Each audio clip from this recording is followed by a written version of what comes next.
The Republican Party has made it no secret that they've been wanting to bomb Iran for a really, really long time. In fact, I think they could barely contain themselves from salivating over the thought of it. And this isn't a new phenomenon. I mean, it goes back to even John McCain when, during his 2008 campaign, he literally joked about bombing Iran. That old Beach Boys song, Bomb Iran? Bomb, bomb, bomb, bomb. Anyway, I don't know about you guys, but nothing puts me more at ease than hearing our politicians joke about bombing a country that hasn't attacked us. But I mean, it didn't just start with John McCain. This goes back to the Bush era. But now that Republicans are in full control of government, they're now furiously beating the war drums against Iran. President Trump has severely criticized the various agreements reached between Iran and the Obama administration, as well as the United Nations, as being weak and ineffective. Instead of being thankful to the United States in these agreements, Iran is now feeling emboldened. As of today, we are officially putting Iran on notice. The question is, what the hell did Iran do to make the United States so pissed off? Well, according to White House Press Secretary Sean Spicer, this is what they did. Iran has violated the joint resolution. That Iran's additional hostile actions that it took against our Navy vessel are ones that we are very clear are not going to sit by and take. I think that we will have further updates for you on those additional actions, but clearly we wanted to make sure that Iran understood that they are on notice. This is not going unresponded to. So what he's saying here is very serious. If Iran did in fact attack a U.S. Navy vessel, that's an act of war. We have grounds to actually invade them because of this, according to U.S. military doctrine. So this is really serious if it's true. The problem is that it's not true. Sean Spicer was wrong. Iran did not attack a United States Navy vessel.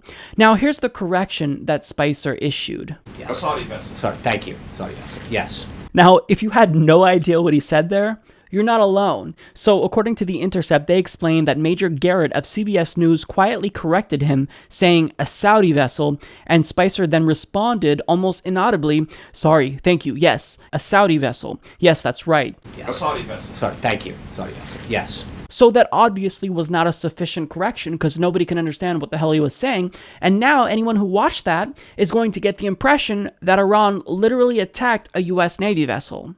That's not true. Now, the question is, what did Iran actually do? Well, they recently confirmed that they conducted a test of a ballistic missile.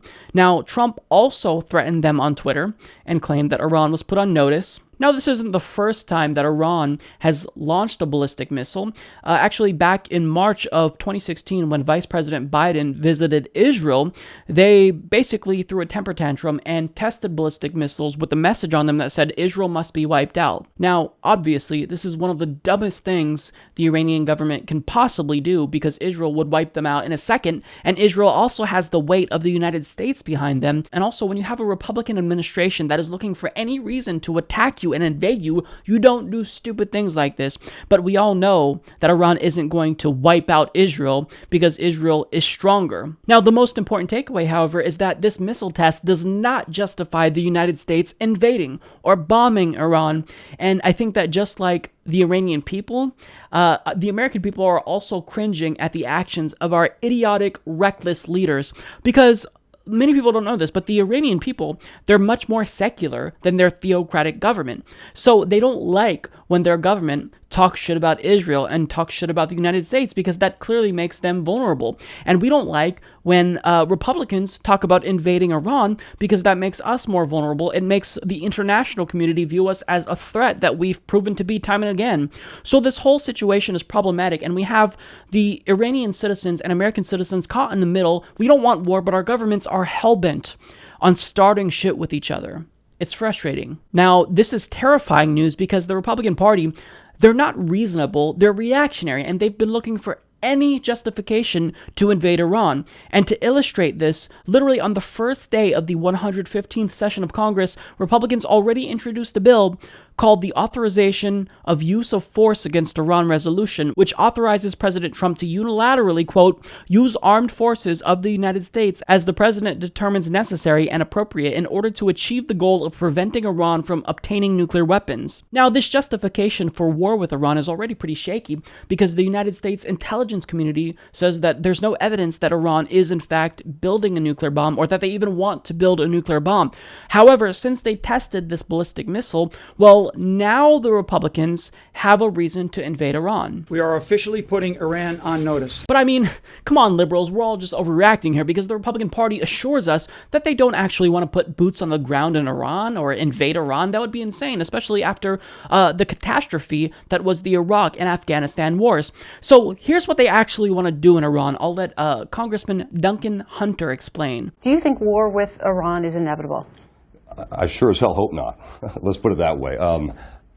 I think a ground war in Iran with American boots on the ground would be a horrible thing. And I think people like to toss around the fact that we have to stop them in some way from gaining this nuclear capability. I don't think it's inevitable, but I think if you have to hit Iran, you don't put boots on the ground. You do it with tactical nuclear devices, and you set them back a decade or two or three.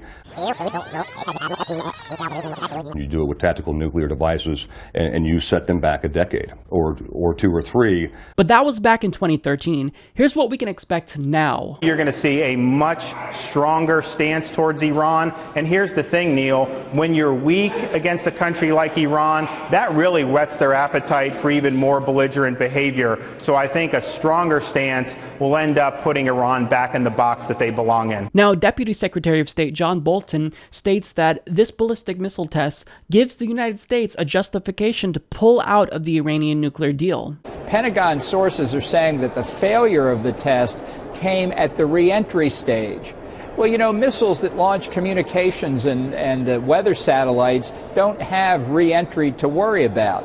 What you have re-entry to worry about is a nuclear weapon under a nose cone. So the fact they were testing at the re-entry level shows exactly what the Iranian missile program is for. It's to deliver nuclear weapons. This deal is a sham.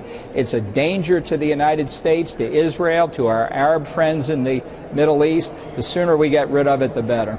So, I mean, let's be clear here. John Bolton advocated as recently as November that he wanted a regime change in Iran, saying that regime change would eliminate a principal threat and would be the only long-term solution, and that the people of Iran would long for a new regime. And he lies about the Iran nuclear deal, like many Republicans that claim it emboldens Iran and allows them to produce a nuclear weapon, but in actuality, it's effectively a peace deal. It was an alternative to war with Iran, which is why they hate it, because they want to go to war with Iran. So here's the bottom line and why we should be worried. So Michael Flynn is the National Security Advisor to the White House, and those that worked with him are worried that he can unilaterally put us on a war with Iran, and he has virtually unchecked power in Trump's administration, and he believes that Iran is the United States' #1 enemy, and Donald Trump's administration won't rule out the use of military force in Iran. So to recap, we have a party in power that's saber-rattled against Iran for decades.